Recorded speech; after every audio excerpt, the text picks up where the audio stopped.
Il esquisse un sourire, Sébastien Loeb. Il esquisse seulement car la déconvenue d'hier, la nuit, ne l'a pas effacé.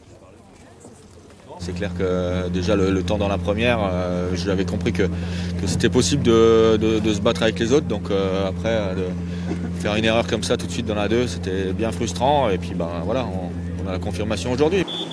Des regrets forcément car ce matin le roi du Cap c'est bien lui, meilleur chrono entre Cagnano et Canari, puis dans les agriates, mais désormais juste pour son plaisir et celui de son public. Fort de ses 33 secondes d'avance, Sébastien Ogier lui a pour principal objectif ce matin de tenir Thierry Neuville à distance.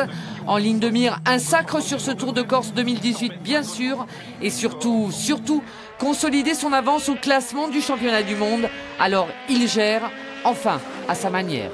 Ce matin, j'étais pas dans un mode full attaque. C'était encore de la gestion en mode rapide quand même. Mais c'est sûr que c'était pas le même niveau d'attaque hier. Et c'est bingo quand même, car Thierry Neuville a été distancé un peu plus, spécial après spécial. 41 secondes de retard à mi-parcours malgré une prise de risque, de conscience aussi. Si vraiment je commence à vraiment prendre trop de risques, il va falloir passer au championnat.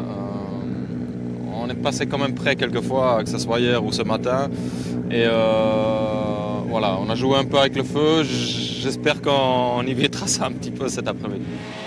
Des deuxième et troisième places très disputées. Chris Mick, qui était roue dans roue avec le Belge depuis le début du rallye, est revenu à sa hauteur avant la dernière spéciale de la journée. Désormais, seuls Tanak et Lapie pourraient espérer encore bouleverser ce classement. Sébastien Loeb, trop loin lui depuis sa faute hier, engrange les chronos et 1 et 2 et 3 temps scratch aujourd'hui.